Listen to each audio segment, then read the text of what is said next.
Hello mga kabeshi. May sakit ako.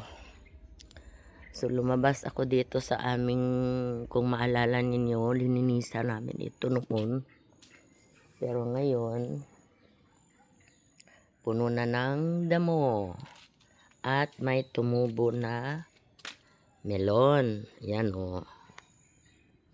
Yan, may bunga. Bigla lang siya nagbunga. Hindi namin pinatay. Nagtanim din si Mister ng mga papaya. Yan. Malalaki na rin yung mga papaya niya. Medyo healthy. Ay, naku, ang ubo ko nagawisal. So, hopefully, next month, yan. Iahawas namin yan lahat kasi gate palabas sa kabilang bakod. Gate lang tayo. Maraming tanim naman si Maya nga marang. Ayan o.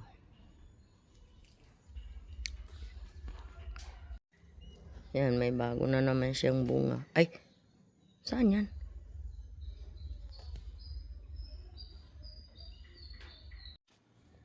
Yan, gipalaki ko lang.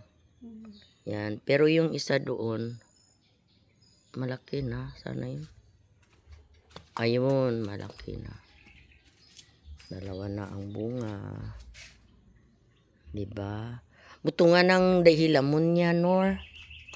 Ngatan mo lang matapakan mo. Kasi tingin ko bubunga yan ng... Yan.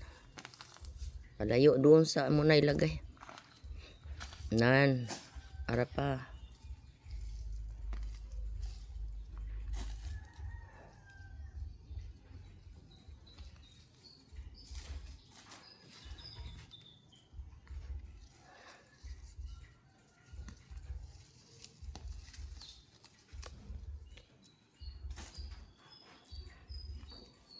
Si Nor, asawa ng aking apo. Ito yung tumutulong sa akin dito. As one family. Diba? Ano yan? Kuan? Paragis. Oo, yan ang paragis. Bulong na siya, Nor. Ibulad mo, ay ano mo, yan o, yung mga malalaki. May kamatis dito. May kamatis pa rin. May bunga na ganit. Wow, pabay ilang. Dalawang na kabilog. Kuha lang ng hilamon.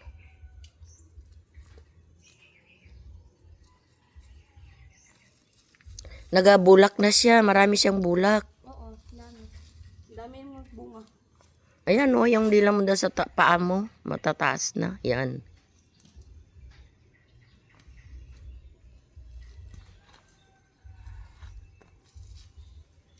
Yan.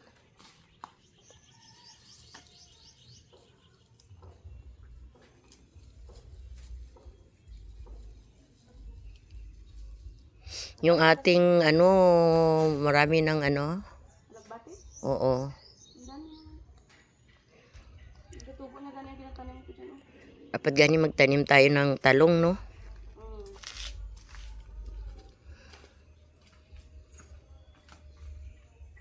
Ano yan, Nor? Yung dyan sa mga ano na yan, oh? Sa paso, hilamon? Hindi, banglad yun. Ay, tanglad? O, pwede na ta maglagay. Ang kunin lang, dahon lang niya. Banglad yun. Lutungan na.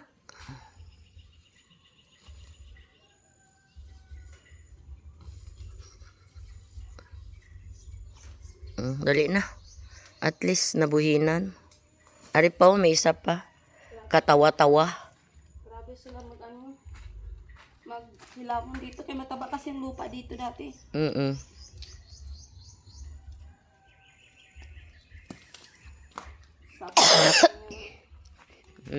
mo buto ng kamatis yun, natubo na. Ganda yung kamatis.